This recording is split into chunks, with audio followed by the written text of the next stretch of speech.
So here we've got a nutrient auger plate that we streaked for isolation from our soil sample last time. And right away you'll notice there are really not a lot of bacteria on here. That's because, remember, we boiled the initial sample in our boiling water bath, and that kills a lot of the vegetative cells. So we just have we have way fewer colonies than you would expect from a normal dirt sample. Another thing to point out is we have some colonies that kind of look like this. They have this little webbing on top. And those colonies are more likely to have endospore formers in them. So we're going to use those going forward in our experiment. So what we do is take 10 drops of water and put them into a tube. I've done this off camera, just a little bit of water.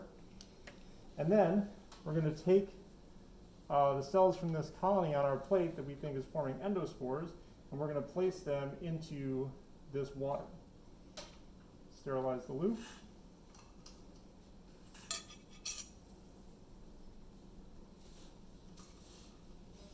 And you want to pick up a lot of cells with this. Here we go.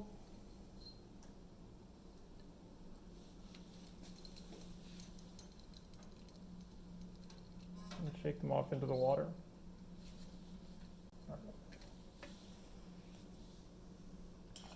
So then we'll add 10 drops of our brilliant green stain.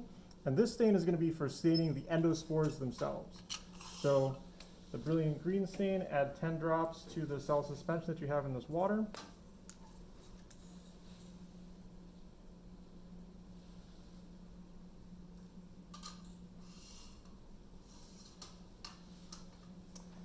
So next what we're going to do is to place this tube into a boiling water bath. And what that does is it drives the brilliant green stain into the cell so that it actually stains the endospore and not just the outside of the cell.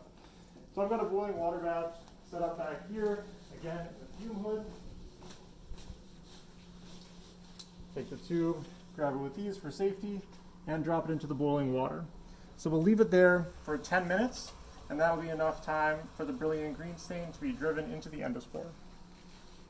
So I've boiled this mixture of brilliant green in our bacterial suspension for 10 minutes. And now what I'm going to do is take a loopful of this culture and streak it onto my slide.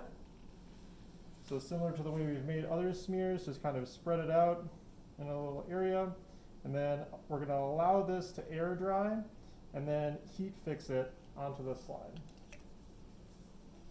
Go ahead and mark it off with a wax pencil because it's a good practice, even though it's pretty easy to see where this smear is.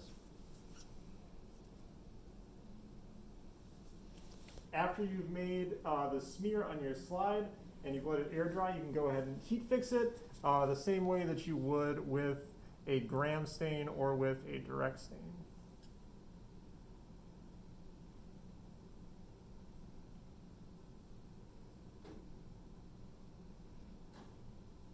So after we stain with the brilliant green, we've got it dried and heat fixed onto the slide. So what we're going to do is counter stain with safranin. So this is the same pink stain that we used in the gram staining, but importantly, when a cell shows up pink after this stain, it doesn't necessarily mean that it's a gram negative cell.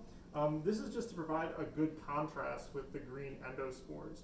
So the cells that we'll be seeing that have the endospores are going to be bacillus cells, and those are actually a gram positive cell. But since we're only staining with safranin, all the cells are going to show up pink.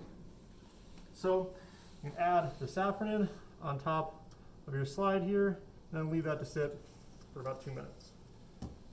After you're finished adding your safranin to this slide, you can just take it and rinse the smear off with water, and then go ahead and blot it dry. Remember, it's important not to wipe off a slide that you have a stain on because you don't want to wipe off any of the bacteria, so you just want to kind of blot it dry.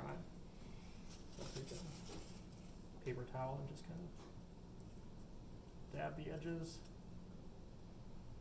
And then after this is dried off, we'll be ready to view it under the microscope.